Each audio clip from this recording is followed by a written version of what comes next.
एकनाथ शिंदेंची आता war room असणार आहे। फडणवीस अजित पवारांनंतर आता शिंदेंची वॉर रूम असेल। शिंदे वॉर रूम मधून प्रकल्पांचा आढावा घेतील।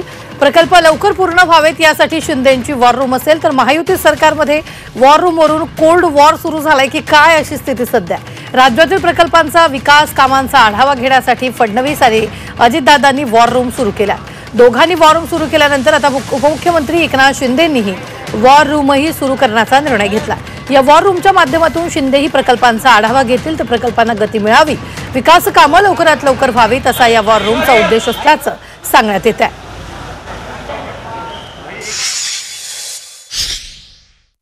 ते राज्याचे उपमुख्यमंत्री आहेत, राज्याचे मुख्यमंत्री होते। ज्या पद्धतीने वॉर रूम मध्ये अजितदादांची देखील वॉर रूम आहे, म्हणजे आपल्याला माहितीसाठी एक सांगतो, कालच वॉर रूम मध्ये रत्नागिरीच्या मिरकरवाडा बंदराचा विषय होता आणि त्या बैठकीला मी ऑनलाईन उपस्थित होतो। त्याच्यामुळे शिंदे साहेबांनी एखादी गोष्ट केल्यानंतर स्वाभाविक आहे की ती बातमी झालीच पाहिजे। पण कोऑर्डिनेशन रूम म्हणजे काय, जे प्रकल्प आहेत ते लवकरात लवकर महाराष्ट्राचे पूर्ण व्हावे याच्यामध्ये जर एकनाथ शिंदे साहेब पुढे पाऊल टाकत असतील।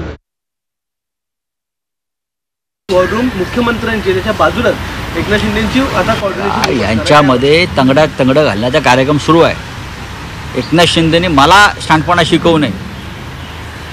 एकेकाळी ते माझे अत्यंत घनिष्ठ मित्र आणि सहकारी होते। मी परत रिपीट करतो, तेव्हा मला त्यांनी शहाणपणा शिकवू नये। काय केलं पाहिजे आणि काय, त्यांची लाईन त्यांनी मारावी, कोणाकडे त्यांनी कोणाला लाईन मारायची ती मारावी, त्यांनी तेच केलं। जे सरकार भ्रष्टाचारातून गद्दारीतून निर्माण झालंय त्या सरकारचे ते प्रमुख होते।